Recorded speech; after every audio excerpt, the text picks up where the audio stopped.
Iowa has an interesting state law. School can't begin until the Iowa State Fair is over.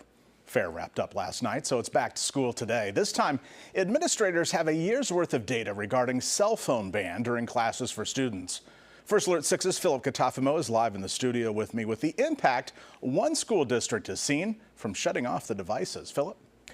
Brian, the principal of Lewis Central High School tells me they're seeing less failing grades and missing homework since Iowa state law made them ban cell phones. He says overall, student engagement is up. Putting away the cell phone in class is the law in Iowa.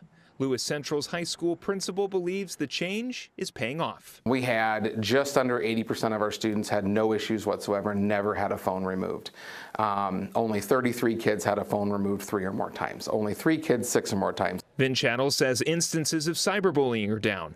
They are seeing a slight shift in student behavior they're keeping an eye on. And some of those older behaviors around disrupting classrooms, making comments in class, maybe more of the old school, like I'm going to tease you type stuff, did actually come out. So we actually had several referrals that we hadn't seen in a while, but a significant decrease in the cyberbullying and the overall texting back and forth and making comments in group chats and Snapchat, that decreased significantly. It's not a complete ban on phones. So students are able to use their phones in the morning before school, after school obviously, during their lunchtime when they're in the lunchroom, and then during passing periods.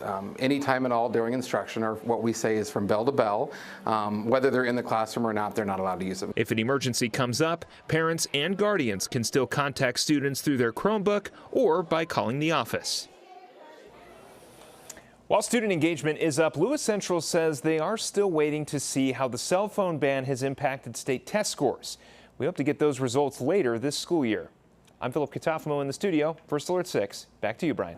Yeah, it'll be interesting to see that data. Philip, thanks. State lawmakers passed a similar law here in Nebraska last year. It requires school boards to adopt policies on students' phone use.